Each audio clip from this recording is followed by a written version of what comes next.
Tunnels. Point two point tunnels जो है उसकी एग्जांपल GRE है। ऑटोमेटिक टनल्स की एग्जांपल जो है 624 है, 6RD है, 4RD है, DS Lite है, मुख्तलिफ किस्म की टनल्स की टेक्निक्स हैं। ये जो टेक्निक्स होती हैं इसको हम हमेशा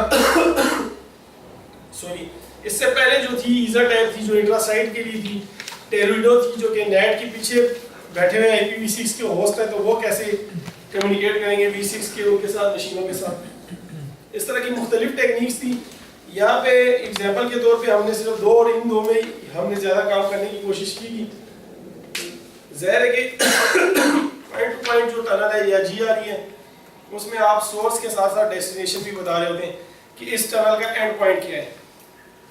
ऑटोमेटिक टनलिंग के अंदर ऐसा कोई कॉन्सेप्ट नहीं है। आप सिंपली टनल ब्रोकर का एड्रेस बताते हैं और अपना, लेकिन आप मल्टीपल साइट्स के साथ IPv6 की कम्युनिकेट कर सकते हैं ओवर IPv4।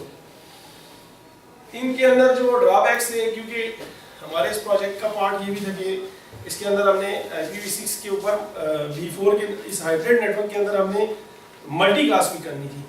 तो मल्टीकास्ट की सपोर्ट कौन सी टनलिंग प्रोटोकॉल के अंदर अवेलेबल, ये चीज हमने देखनी थी बेसिकली। जितने भी हमने अभी तक प्रोटोकॉल्स देखे थे, 624 था या ये 6RD थे, ठीक है, DS Lite वगैरह। DS Lite में ये था कि वो 6RD लाइक एक्ट कर रहा होता है और साथ में उसके ट्रांसलेटर भी लगा होता है, तो वो दोनों चीजें कोर के अंदर ISP के ऊपर डिपेंडेंसी बहुत ज्यादा है। क्लाइंट एंड के ऊपर ऐसी टेक्निक्स कौन सी है कि जिसमें हम अपनी ऑटोमेटिक टनल भी कॉन्फ़िगर करें और मुख्तलिफ डेस्टिनेशंस तक हमारी स्ट्रीम भी जाए, मल्टीकास्ट भी हो गई।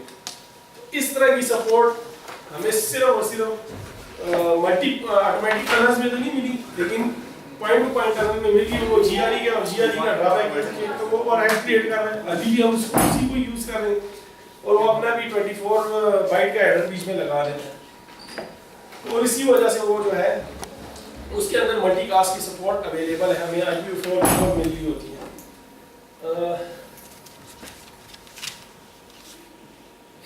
624 के अंदर, ये पहली स्लाइड 624 की है, अभी उसी की डिस्कस। 624 के अंदर मल्टीकास्ट की सपोर्ट नहीं है, ये इसके स्टैंडर्ड के अंदर मेंशन किया हुआ है। अगर आपको इस टनल के ऊपर IPv6 की भी सपोर्ट चाहिए मल्टीकास्ट की, तो वो अवेलेबल नहीं है। सिर्फ ये करती है कि आपके IPv6 की यूनिकास्ट ट्रैफिक को आपकी डेस्टिनेशंस तक, चाहे वो जितनी मर्जी है, 1 है, 10 है, 100 है, 1000 है, उन सब तक पहुंचाती है। लेकिन मल्टीकास्ट ट्रैफिक नहीं, सिर्फ यूनिकास्ट ट्रैफिक, ये इनके स्टैंडर्ड में। उसके बाद अगर इतने ही 10,000 आपकी साइट्स हैं, जिनके क्लाइंट्स हैं, जिनके साथ आपने कम्युनिकेट करना है V6 के, तो इस अगर GRE के ऊपर आप करेंगे तो आपको उतने ही सोर्स और डेस्टिनेशन कॉन्फ़िगर दोनों एंड पे। इसमें तो हम खाली अपने एंड पे बता देते हैं कि ये मेरा टनल ब्रोकर है या मेरे ये टनल का एंड पॉइंट है और ये मेरा टनल एड्रेस है ऑटोमेटिक टनलिंग में, तो वो उस तक ट्रैफिक जाती है और वहां से 6 के नेटवर्क तक पहुंचाना उसका काम होता है, ये ऑटोमेटिक टनल में। लेकिन पॉइंट टू पॉइंट में हमें सोर्स और डेस्टिनेशन एड्रेस, सोर्स के ऊपर भी और जिस डेस्टिनेशन के साथ कम्युनिकेट करना है उस पर भी, ये एक पॉइंट टू पॉइंट बनता है एक टनल में। कोई यहाँ से लाहौर के साथ अगर मेरी टनल बननी है तो एक टनल उसके लिए, फिर यहाँ से कराची के साथ अगर मेरी बननी है तो एक टनल उसके लिए, यहाँ से रिफा के साथ या नस्र यूनिवर्सिटी के साथ मेरी बननी है तो एक टनल उनके लिए, और उनके ऊपर भी उन्होंने भी मेरा एड्रेस बताना है। ये बहुत मुश्किल और इम्पॉसिबल सा है। ये सिर्फ ये कि हम कुछ टेस्टिंग तो कर सकते हैं, लेकिन परमानेंट सोल्यूशन के तौर पर हम इसको अडॉप्ट नहीं कर सकते। परमानेंट सोल्यूशन तो यही है, जेनेरिक की कोई भी बंदा है बस वो 4 पे है तो 4 के थ्रू हमारे साथ कम्युनिकेट करे, 6 पे है तो 6 के थ्रू करे, और अगर सिर्फ हम भी 6 पे हैं और हमारा क्लाइंट भी 6 पे है और दरमियान में 4 है, तो हमें इतना वो तकलीफ नहीं होनी चाहिए कि हमारे जाके एक जगह पे टनल क्रिएट करें। बल्कि एक ऑटोमेटिक टनलिंग का बेसिकली कॉन्सेप्ट ये है कि वो एक ही एड्रेस आप कॉन्फ़िगर करते हैं और वो हर जगह तक आपकी ट्रैफिक पहुंचाना आपकी उस टनल ब्रोकर का काम होता है, या टनल एंड पॉइंट का रिलेइंग का काम जो कर रहा होता है उसका काम होता है। इसके अंदर मल्टीकास्ट की सपोर्ट अवेलेबल नहीं है, इसीलिए 624 की हमने टेस्टिंग तो की, लेकिन इसको हमने फिर चूज नहीं किया। 16 बिट का इसका प्रीफिक्स होता है, 2002 इसको वेल नोन, इसका मतलब प्रीफिक्स है जहाँ पे इसके राउट्स के अंदर आपको 2002 नजर आ गया, और इसके जो रिलेज होते हैं वो एडवर्टाइज भी 2002:/16 का प्रीफिक्स एडवर्टाइज कर रहे होते हैं। RFC नंबर है इसका एंड पे 3056। इनिशियली इसका ये 2002 की वजह से RFC है, काफ़ी पुराना एक प्रोटोकॉल है।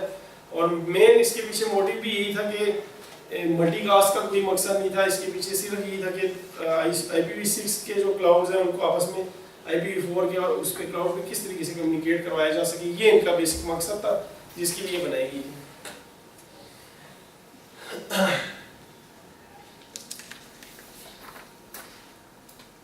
ये सिंपल सा टेस्ट बेड था जो कि हमने यहाँ पे लैब में डिप्लॉय किया हुआ था।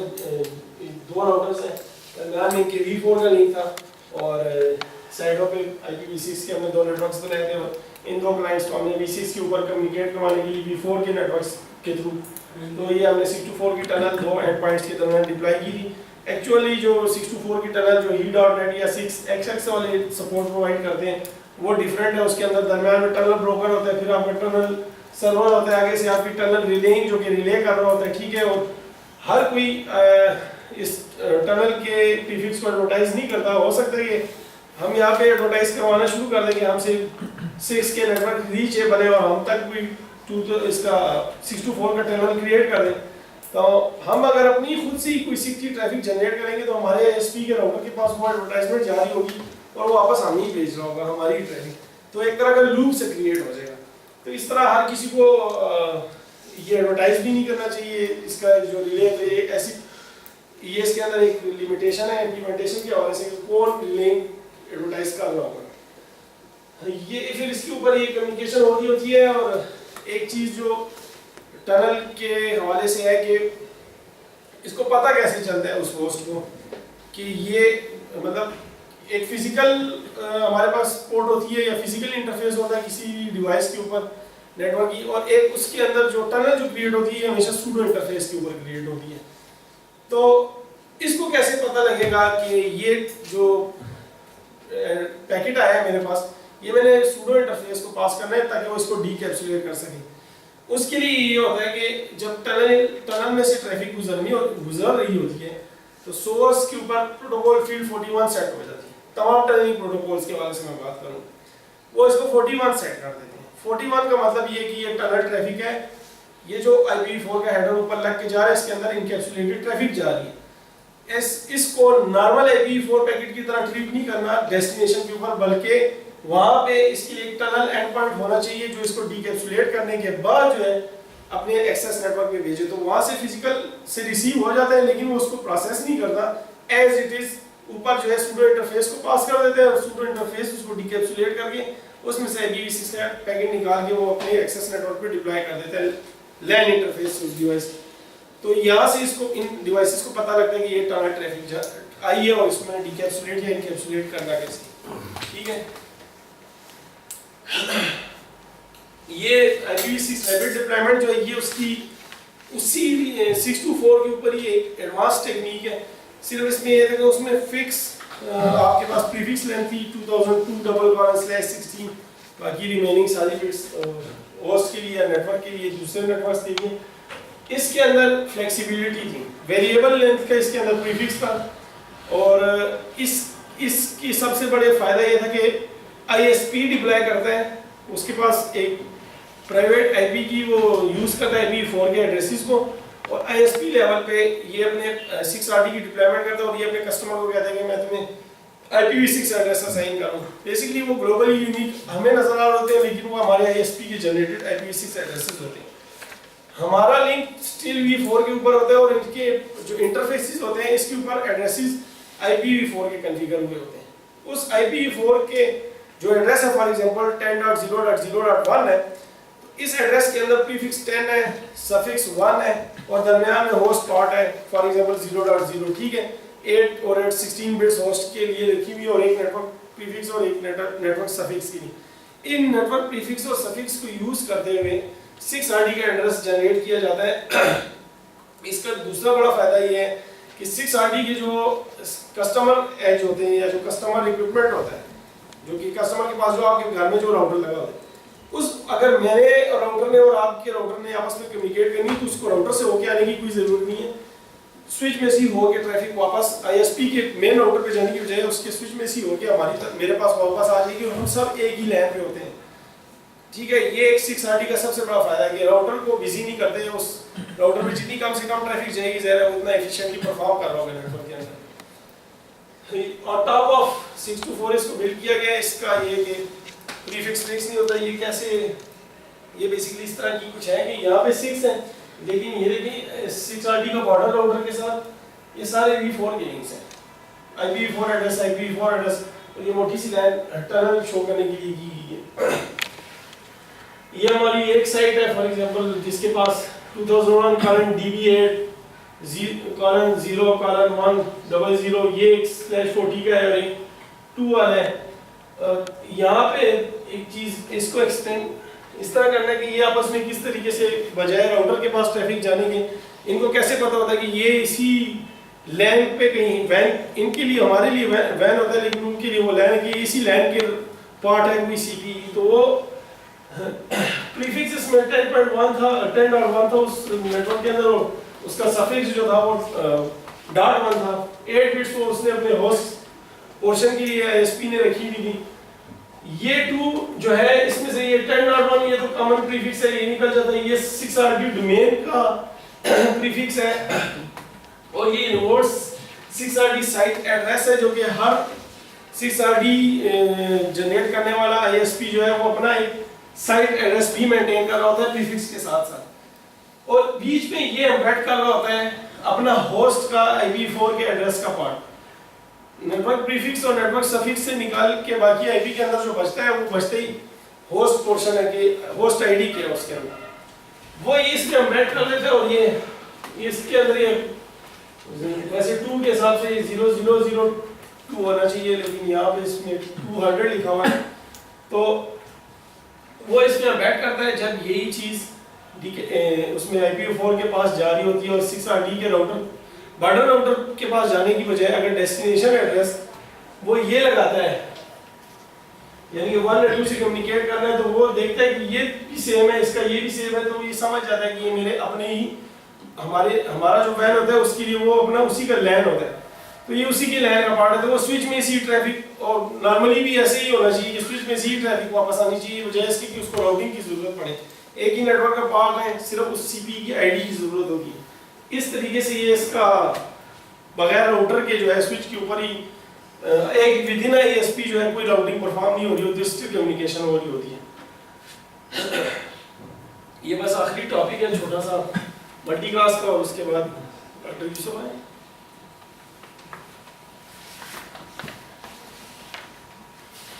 मल्टीकास्ट कम्युनिकेशन, अच्छा ये जितनी भी टर्निंग टेक्निक्स हमने देखी 6RD है, 624 DS लाइट है, या फ्यूचर के अंदर 4RD होगी जब पोस्ट ट्रांजिशन टेक्निक्स होगी, उसमें ये होगा कि साइडों पे 4 होगा और दरमियान में 6 का लिंक हो जाएगा, बाकी सारा मैकेनिज्म ऐसे ही होगा।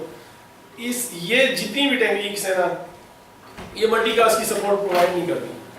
अलबत्ता ये है कि MLD प्रॉक्सी जो है ना 6RD के लिए अवेलेबल है, उसकी इम्प्लीमेंटेशन की वो एक एडिशनल, अगर इसमें क्योंकि इसके स्टैंडर्ड के अंदर ये नहीं कहा गया कि मल्टीकास्ट की सपोर्ट अचीव नहीं की जा सकती, सिर्फ इसमें इशू ये होता है कि IPv4 का एड्रेस है 239 वाला, और उसको FF06/6 के ऊपर आप कैसे मैप करवाएं, कैसे उसको अचीव करवाएं ताकि आप मल्टीकास्ट एक टनल के अंदर रहते हुए अचीव कर रहे हैं, और वो भी IPv6 की। जब टनल होगी ट्रैफिक तो वो तो IPv4 का हेडर लगेगा, तो IPv4 के हेडर के अंदर वो चीज़ें मेंटेन रखना IPv6 के हवाले से। आपने मल्टीकास्ट ग्रुप बनाया है, मल्टीकास्ट ग्रुप अभी हम इन चीज़ों को जब देखेंगे कि मल्टीकास्ट ग्रुप क्या चीज़ होती है और ये कैसे ट्रैफिक जनरेट हो रही होती है स्ट्रीमिंग सर्वर से, और कहाँ जा रही होती है, बाद में होस्ट को कैसे मिल रही होती है, तो आपको ये ज़्यादा क्लियर हो जाएगी कि क्यों इनके अंदर जो है मल्टीकास्ट की सपोर्ट अचीव नहीं हुई। लेकिन स्टिल 6RD के अंदर अगर MLD प्रॉक्सी और इस तरह की थर्ड पार्टी वो आप डेवलप करके अपनी चीज़ें लगाएं इसके 6RD के जो आपका CP है, तो आप स्टिल IPv6 की मल्टीकास्ट टनल के अंदर रहते हुए भी अचीव कर सकते हैं, यानी कि सिर्फ आपकी यूनिकास्ट ट्रैफिक टनल होगी नहीं जा रही होगी, बल्कि मल्टीकास्ट ट्रैफिक भी 6 के नेटवर्क में 4 के ऊपर टनल होगी पहुंच रही होगी।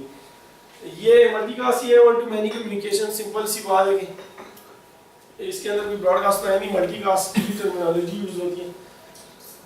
In multicast, routers create optimal distribution path for datagram sent to multicast destination address spanning tree in real time. हर राउटर जो है अपना ट्री मेंटेन कर रहा होता है कि कौन कौन सी मल्टीकास्ट ट्रैफिक किस किस को जानी है, कौन कौन से उसके डेस्टिनेशन वो है। Multicast uses network infrastructure efficiently by requiring the source to send a packet only once, यानी कि सोर्स है कि वो पैकेट भेजता है और उसको 10-15 डेस्टिनेशन पे या जितनी भी है मल्टीकास्ट को जिन ने ज्वाइन किया हुआ सबको उसकी एक कॉपी भेज देता है। सोर्स को बार बार उतने नंबर ऑफ पैकेट्स भेजने की जरूरत नहीं होती। ये नेटवर्क मल्टीकास्ट की बात है। जिन लोगों को एप्लीकेशन लेयर की मल्टीकास्ट का पता है, या जिस तरह यूट्यूब या बाकी ऑनलाइन स्ट्रीमिंग वेबसाइट्स होती हैं, वो एप्लीकेशन लेयर पे मल्टीकास्टिंग कर रही होती हैं, तो ये हम उसकी बात नहीं कर रहे, उसके लिए हर एक के लिए वो अलग अलग कर रहा है। यहाँ पे मल्टीकास्टिंग का मतलब ये है कि नेटवर्क के ऊपर सोर्स एक पैकेट भेजे मल्टीकास्ट ग्रुप को जाए और मल्टीकास्ट का वो जो राउटर है वो सारी डेस्टिनेशन तक भेजे। ठीक है, तो ये इसमें थोड़ा आपने नेटवर्क लेयर भी रह रहे हैं। किसकी आगे एग्जांपल आ रहा है, पूरे डायग्राम्स के साथ आ रहा है।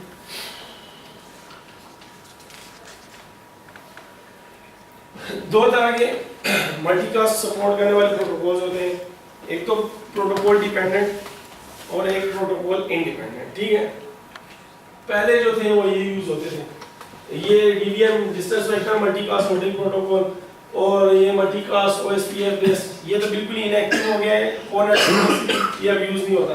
ये किसी हद तक नजर आ रहा है कहीं पे, लेकिन ये भी खत्म हो जाएगा।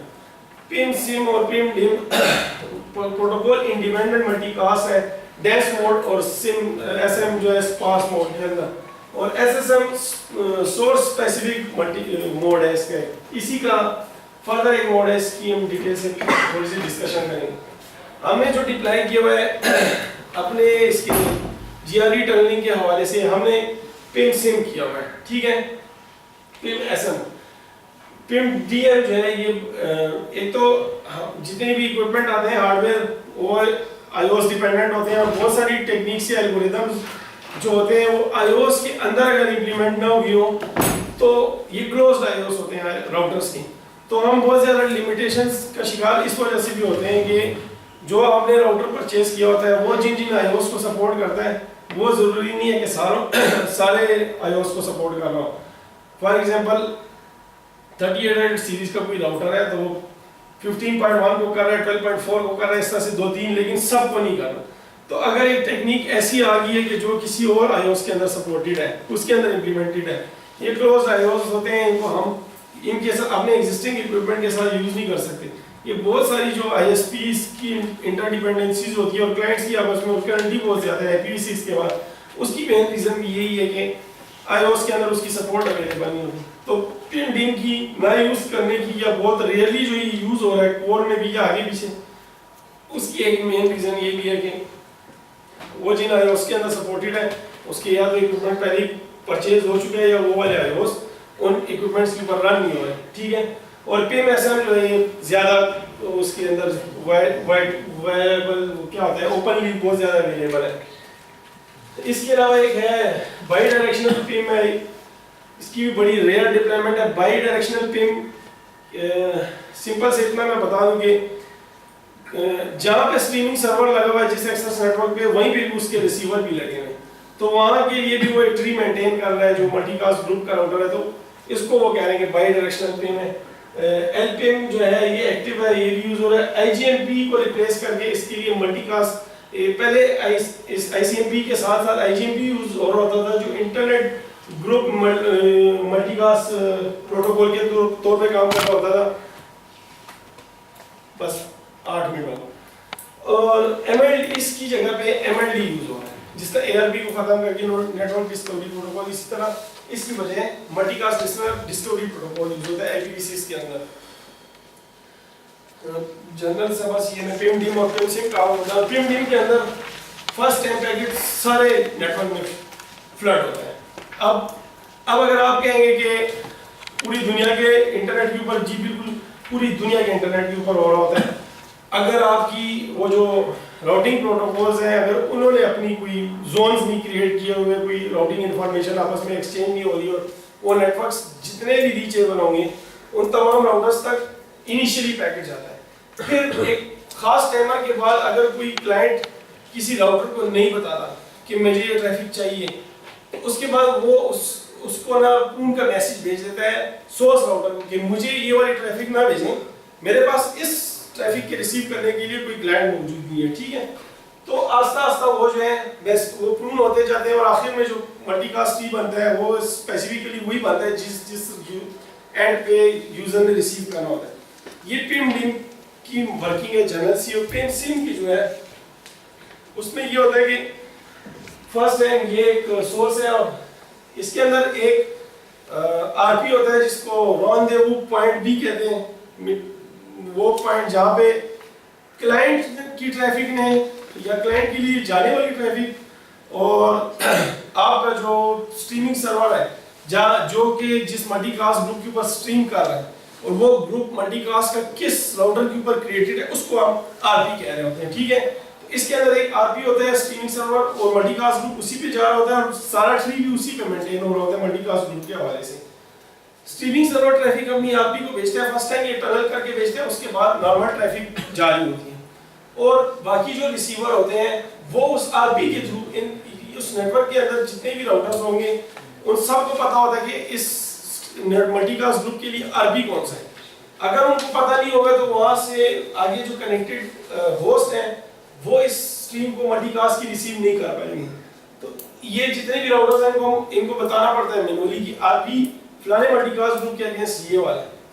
वो उनको पता होता है जब भी इधर से कोई डेजिग्नेटेड राउटर होता है हर एक उसका, जब भी वो अपने डेजिग्नेटेड राउटर को एक क्लाइंट कहता है कि मुझे फला मल्टीकास्ट ग्रुप की ट्रैफिक चाहिए, तो उसको अपने पास एंट्री में पता होता है कि मेरा आरपी कौन है, वो उसके पास जाता है, वहां से उसके ट्रैफिक ज्वाइन और उनके मैसेज होते हैं वो मल्टीकास्ट ग्रुप को ज्वाइन करता है on behalf of this client, इसके पास ट्रैफिक आती है और वो इस क्लाइंट को भेजना शुरू कर देता है। बाकी ये कुछ और इसी तरह के मल्टीकास्ट की भी सिमिलर तरह के सिनेरियोज हैं। IPv4 का नेटवर्क है और V6 का इंटरनेट है और फिर आगे IPv4 का सोर्स या डेस्टिनेशन मुख्तलिफ किस्म की उसके सिनेरियोज हैं जिसके ऊपर हम डिस्कशन कर रहे हैं।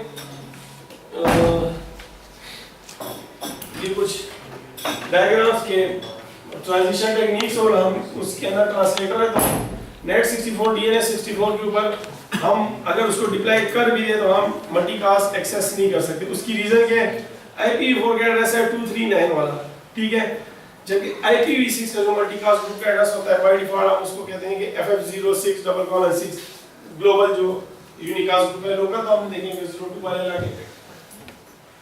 ये जो हमने नॉर्मली ट्रांसलेशन देखा हम देखा था कि 96 बिट का प्रीफिक्स लगाते हैं और 32 बिट का IP एड्रेस उसमें हम मैप कर लेते हैं, लेकिन ये जो FF06:6 है ये मैप नहीं होता, FF उस पे 239 वाले जो इसका एड्रेस होता है, ठीक है, मल्टीकास्ट का, इनकी मैपिंग पॉसिबल नहीं है। कोई और मैकेनिज्म या इन्हीं ट्रांसलेशन मैकेनिज्म के अंदर ये मेंशन अगर हो जाए, कोड कर दिया जाए कि जब भी 239 के लिए आए और 4 के मल्टीकास्ट ग्रुप के लिए तो 6 की तरफ से जब रिक्वेस्ट है तो उसको 4 के मल्टीकास्ट ग्रुप में ट्रांसलेट करें और फिर इस तरह किसी आरपी को ज्वाइन करें, वो आरपी कौन सा है वो भी इनको पता होना चाहिए। तो बहुत ही कॉम्प्लेक्स सिनेरियो पॉसिबल नहीं है तो सपोर्ट अवेलेबल नहीं, ठीक है। ये इन शॉर्ट कहने का मकसद ये था कि ट्रांसलेशन मैकेनिज्म में किसी में भी मल्टीकास्ट ग्रुप को ज्वाइन करने की सपोर्ट अवेलेबल नहीं है। इसमें भी कोई मल्टीकास्ट सपोर्ट नहीं है।